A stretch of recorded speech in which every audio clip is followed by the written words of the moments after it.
Welcome to Weekend Ag Matters from the Iowa Agribusiness Radio Network. Join us for an in-depth look at Iowa agriculture. Here's your host, Dustin Hoffman. Welcome into another episode of Weekend Ag Matters on the Iowa Agribusiness Radio Network. I'm Dustin Hoffman. Russ Parker, Mark Magnuson, and Riley Smith will be joining us later on in the program. Let's run down a few of the top headlines we followed this week. Well, we finally got word that E15 year-round legislation has been tacked on to the House version of the Farm Bill.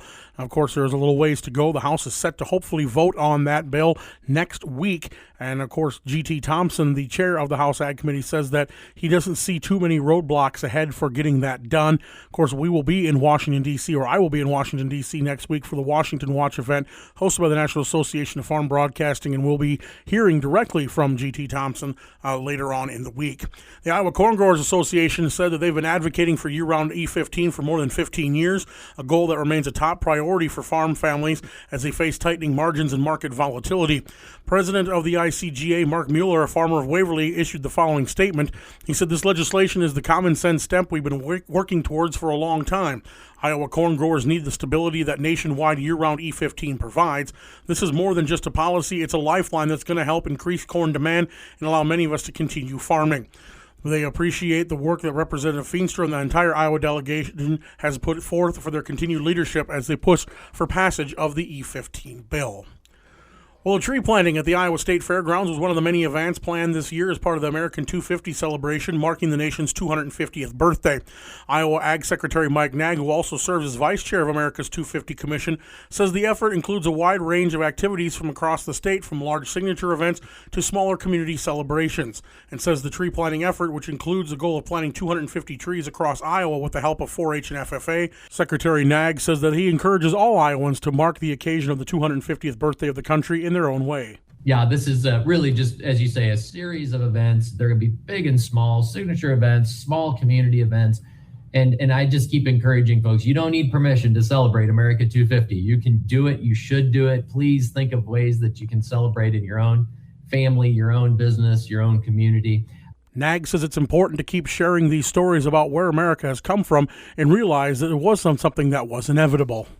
I love history. I love American history and learning about these things, especially in a year like this. You know, we sort of look back over history and we say it was inevitable that we were going to be successful as a country. The revolution was going to be successful. You know, there were no question marks whatsoever, and that it's always been inevitable that we're going to be this country that we are today. And well, that's not true. It's simply not true. It took God's blessing, but it took Americans and hard work and people having faith and believing and putting the work in and sacrificing and have courage and defending freedom and fighting for freedom. There were many, many times in our history where it was not a foregone conclusion that we would be where we are today. There's more news available on our website at iowaagnet.com. That does it for me here in segment 1. We're going to kick things over now to Russ Parker and his faith-based Food for Thought. It's turkey season for those of us who pursue the challenges offered by a bird with a brain the size of a pea. For those of you who understand, amen, brother and sister. And for those of you who don't, I'm sorry. One of the most frustrating challenges of my life as a turkey hunter has been the inability to shoot straight. Lining up a target with my eye and a shooting device in my hand, whether a gun or a bow, and then actually hitting the target could be considered just short of gambling. However, when I put a sight or a scope in the middle, things line up a whole lot better. I think the same idea of line of sight can be applied when determining what level is. For example, someone might have a different opinion than you do about a picture frame hanging on the wall and whether or not it's level, or whether a freshly poured concrete pad is level from one corner to the other. And to sort out these kinds of dilemmas, we have instruments that improve our line of sight, and putting these tools in the middle, so to speak, bring confirmation. Have you ever heard the phrase on the level used to describe someone? That refers to a different kind of level, doesn't it? In this case, we use a different kinds of tools as we apply our line of sight in our mind's eye. And these tools aren't materially made, but instead point us to a higher standard. We use words like honesty and sincerity and law-abiding and trustworthiness to determine whether or not someone is really on the level. Well, I read the other day that the ground is level at the foot of the cross, and that prompted some thought about what that really means, especially from a line of sight perspective. In the Gospel of Luke, chapter 6, it says, "And he came down with them and stood on a level place." That is a place accessible to all, a place where everyone and anyone who wanted to be there had the same access, a clear line of sight, and the same opportunity to understand what level truly means in their own lives. There are tools we have in our everyday life that offer accurate ways to improve our line of sight when it comes to knowing if things are level. In our spiritual life, we also have similar tools. Tools like the Bible, having open eyes and ears, and hearts filled with humility, faith, and grace. And when we place these in the middle of our mind's eye, we can stand with confidence knowing that we are on level ground and our footing is secure in Jesus Christ. Food for thought, I hope. This is Russ Parker. Have a blessed day. Thanks, Russ, and that's going to bring us to the end here of segment 1 of Weekend Ag Matters. We're going to take a quick break, and Mark Magnuson will be in next on the Iowa Agribusiness Radio Network.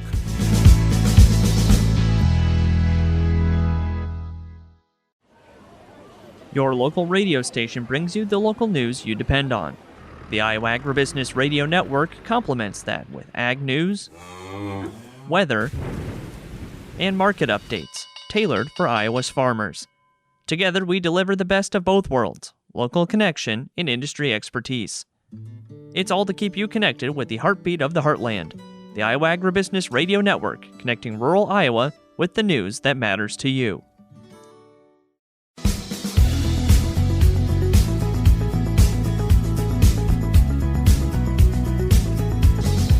Welcome back to Weekend Ag Matters.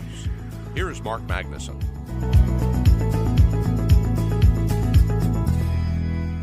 This is the Iowa Agribusiness Radio Network. My name is Mark Magnuson, and I'm joined today by Meredith Peterson of the National Pork Board and Iowa pork producer Jeremy Robertson as well, joining me here today. And speaking with Meredith Peterson earlier this year at Iowa Pork Congress, able to talk some more about the National Swine Health Strategy. And Meredith, I know a lot has happened since that point. Could you update us on where we stand right now with the National Swine Health Strategy and making sure that that is available for all producers? Yeah, thank you so much for having me. So the National Swine Health Strategy, really at the core, is a set of goals and priorities created by producers related to swine health that the whole industry can work towards together. And so when we spoke last, we were kind of in the process of finalizing the goals and priorities. Those have now been approved by the boards of directors at the National Pork Board and the National Pork Producers Council. And we're really working to outline the paths forward underneath those goals and priorities. So as a reminder, the National Swine Health Strategy has two goals. The first is keeping out foreign and emerging diseases. And the second is reducing losses from domestic diseases. And so as we think about what kind of what priorities fit under those goals, under the foreign and emerging disease goal is a priority to continue our FAD preparedness and prevention efforts, as well as monitoring for emerging diseases, being ready to respond if one was detected.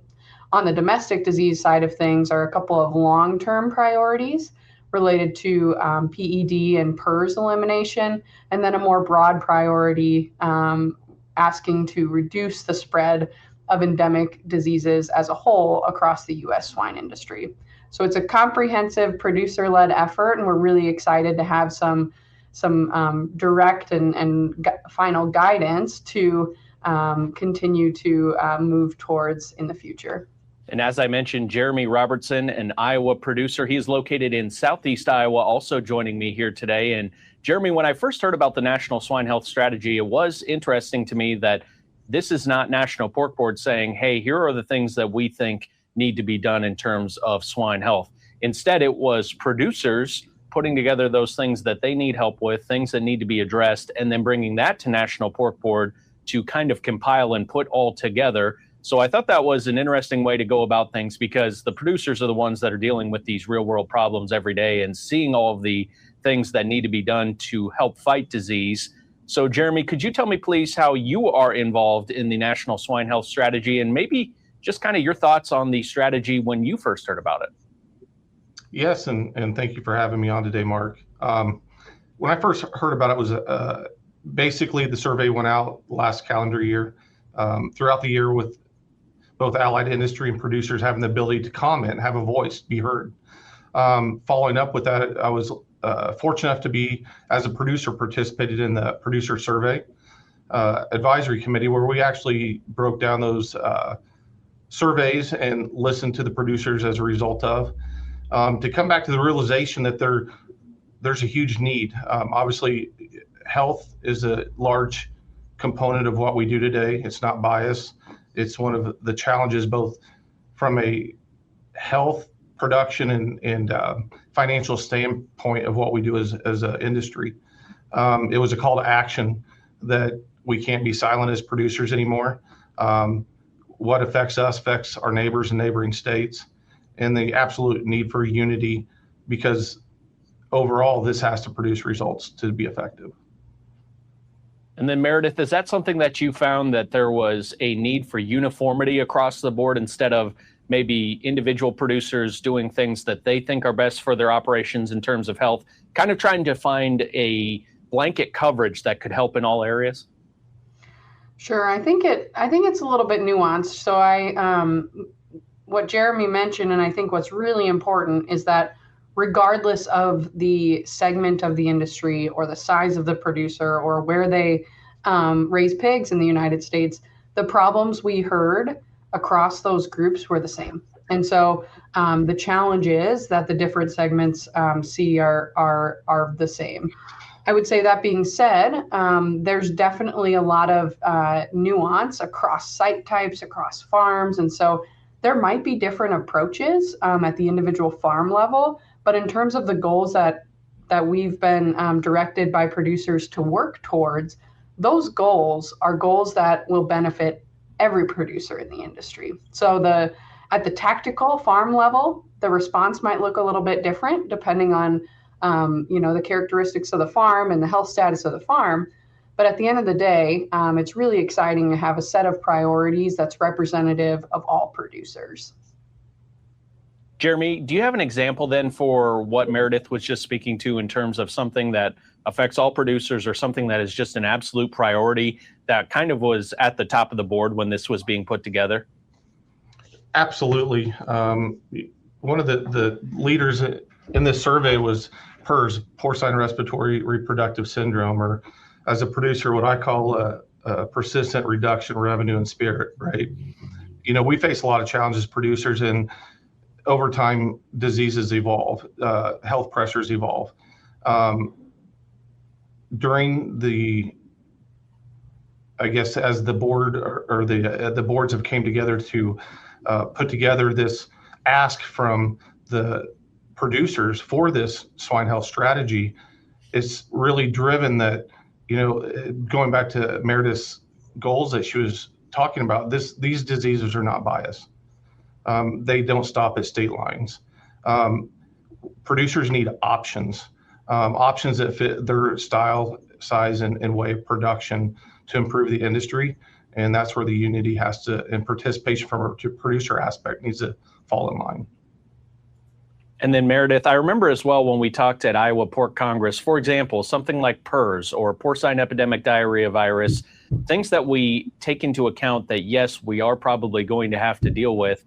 At the same time, you mentioned that it was important to have an end goal in mind, which, yes, not in the immediate future is this probably going to happen, but the ultimate eradication of those diseases, it's important to have that goal at least on the table, isn't it?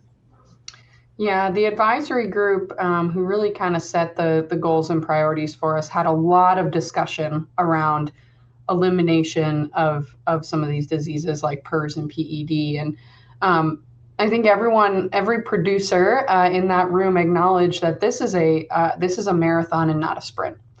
There's a long path ahead to get to that point. But at the end of the day, if you don't have a goalpost or you don't know where your finish line is, it's really hard to take the steps you would need to, or solve the problems you may need to get to that end goal.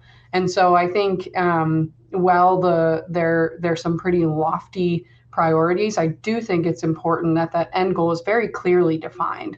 Even if the path to get there isn't certain, we now have that goal in mind and can bring producers together to have those discussions of where are the gaps? What are the things that we can and can't change? What are the things that we need some new or novel information to help solve?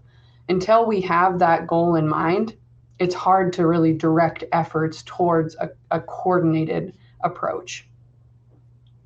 Meredith, could you update us then on where we are with the rollout of the National Swine Health Strategy, and is it available to all producers then to dive into this information? Yeah, so I would recommend any producer go to porkcheckoff.org/strategy. That's where any updates related to the National Swine Health Strategy will be provided. So as I mentioned, the goals and priorities are finalized. We're now in a process of outlining what those next steps are, and we've received feedback from producers on that. We are assembling at the Pork Board a producer advisory committee to help us prioritize those next steps. As you reflect on where this has been, producer leadership has been integral every step of the way, and we want to continue that through an advisory committee. I think when we think about the next steps, they're different depending on the goal. And so on the foreign animal and emerging disease side of things, we don't have those diseases. And so we're playing a little bit more defense, focusing on preparedness, prevention, and response planning. On the endemic disease side of things, our approach will be different. Those are diseases we have and can be a little bit more, take more of an offensive approach to what are the protocols and ways that we can get rid of those diseases at the individual farm level, and then just continue from there in terms of working towards really making some impact on reduction of those diseases. Jeremy, is there anything else you'd like to let our Iowa listeners or Iowa producers know about when it comes to the National Swine Health Strategy, how you've been involved, or just anything that you're excited about in terms of learning more about these diseases and helping to fight back against them with this National Swine Health Strategy? Absolutely, Mark. And it's hard to ask the producer to get excited about disease, right? But I am excited, and I'm fortunate to be on the advisory committee. And for starters, as Meredith stated earlier, this has to be producer-led. And, you know, as a representative of that, I feel we need to be very hopeful and driven because there's a very large ask. And there's a lot of variables to it. And listen to Meredith talk there just shows how comprehensive this plan is, talking about the here and now and the status of our industry and the future of our industry. I think there's going to be some ask for producer adoption and involvement. And HOPE's got to be at the forefront of that, because we know what as the saying goes, if you want what you got, keep doing what you're doing. And we don't want to deal with this for life, but we also know that eradication is a large step. And a large commitment, and it starts with biocontainment and with future goals that we can measure to get towards elimination. It involves state participation, whether it be locally or at state organization levels. Just the review to know, like Meredith commented, it's not a sprint, it's a marathon. So this is a long-term commitment. I think we need to hold ourselves accountable as not only a committee, but an industry. And as this program serves updates, or has published info that helps producers. To her point, that'll be published on porkcheckoff.org. And then it's really critical for me as involved as a producer that we need to work on alignment for this initiative with allied industry partners utilizing existing frameworks such as U.S. SHIP or U.S. Swine Health Improvement Plan to help tie things together and utilize resources in play today. She is Dr. Meredith Peterson of the National Pork Board, and also Jeremy Robertson, a Southeast Iowa hog producer. Thanks so much for the time here today, guys. Really appreciate it. I'm Mark Magnuson on the Iowa Agribusiness Radio Network. Thank you to Meredith Peterson of the National Pork Board and Iowa pork producer Jeremy Robertson for joining today's show. Coming up next, Riley Smith will wrap things up. You're listening to Weekend Ag Matters.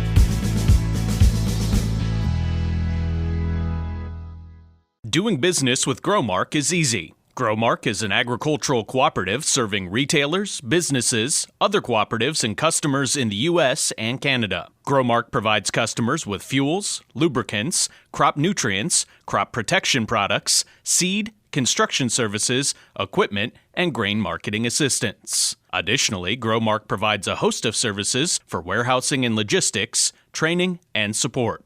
Find out more at growmark.com.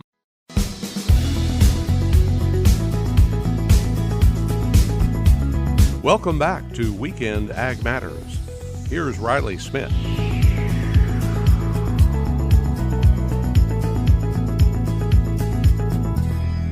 Riley Smith, Iowa Agribusiness Radio Network, here with Andy Zaire of Iowa State University. And Andy, we talk pretty much every year now at the Iowa FFA Convention. This is the 98th annual conference for the Iowa FFA. If we look out the window here from the Sheeman Building, a ton of students gather on the lawn. There's many here in the Sheeman Building as well. Great opportunity to really network with these students, right? Oh, 100%. We love having the event in town every single year, get a chance to connect with new students every year for sure. And we're always surprised at the number of students that recall seeing us the previous years or even at other ag-related events throughout the course of the year. So it's a homecoming of sorts for a lot of our students. And I think it really does allow them to feel comfortable on campus and getting to know the agricultural industry. And for those, juniors and seniors who are making those college decisions, a great opportunity to, like you mentioned, see the campus. They've probably been a few times already if they've been to past conventions, and a really good opportunity to get familiar with the programs as well, because we know that there's a big ag offering here at Iowa State. Oh, yeah, definitely.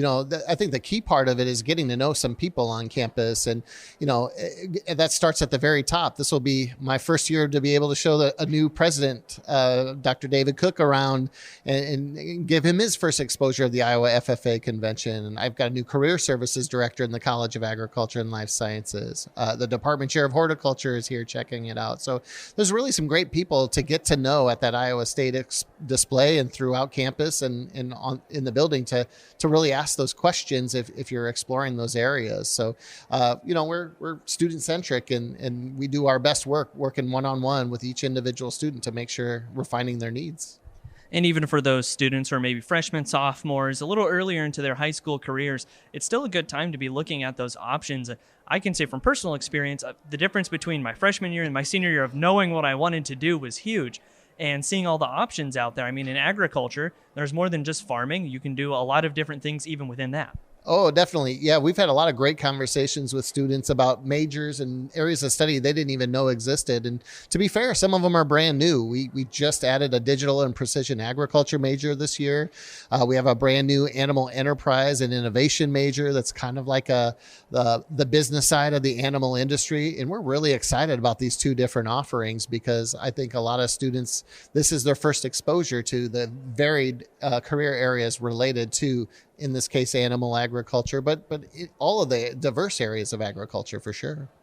And in general, let's just touch again on just the opportunity that Iowa State has to have all the students here specifically coming to this campus. It's a great time to have all these students here. Like we've mentioned, a good chance to get familiar with the campus, but they're also just building positive memories and a positive association. Oh, yeah. Nothing's better than seeing students from all corners of the state get to know each other, relate to each other based on the county on the back of their jacket or whatever, meet some new friends. And like I said, connect with people on campus here and to be comfortable in an environment like this where agriculture is king. You'd be hard pressed to find another campus in the state of Iowa that loves the FFA organization and agriculture more than Iowa State. So we hope that the Ames community opens the doors, and we love getting our students involved and looking around at all of the things that we have involved. And again, if that means, getting a turf tour of Jack Trice Stadium, that's a pretty cool experience, right? Exactly. And another one of those things that is you maybe wouldn't think would be agricultural, but if you're going to do turf management, that lines up with that kind of thought. So, there's all these different avenues. And even for those students who are, still making those decisions, maybe they're not sure if they're going to go to Iowa State, they're going elsewhere, you can tell that there's a lot of bright leaders here in the or on campus here for this convention? Oh, definitely. There's experts in all sorts of different areas. And like I said, all it takes is a student expressing that passion that they have, if it's entrepreneurship, if it's turf, whatever that is, and coming to an environment where we will sort of encourage and hopefully inspire a little bit of further pursuit of study. And those are the students that will do amazing things in industry, for sure. All right, Andy, lots of great information today. For anybody who wants to stay in touch with Iowa State, maybe schedule a visit as well, how can they do that? Yeah, I think the easiest way is on our website, cals.iastate.edu. Same email address, except for cals@iastate.edu. And the College of Agriculture and Life Sciences is happy to host you or connect you to the people on campus that can do a better job of doing that based on your interest. Yeah. Andy, thanks again for your time, and as always, we'll talk again next year. Yep, we'll see you again next year. And that again was Andy Zaire with Iowa State University. It's been a pleasure to visit with him every year at the Iowa FFA Leadership Conference. That's it for today's episode of Weekend Ag Matters. Thanks again for tuning in. You can listen to this episode and more by going to the podcast tab on the Iowa Agribusiness Radio Network website at iowaagnet.com. For Russ Parker, Mark Magnuson, and Dustin Huffman, I'm Riley Smith, wishing you a great rest of your weekend. Join us again next week for more Weekend Ag Matters.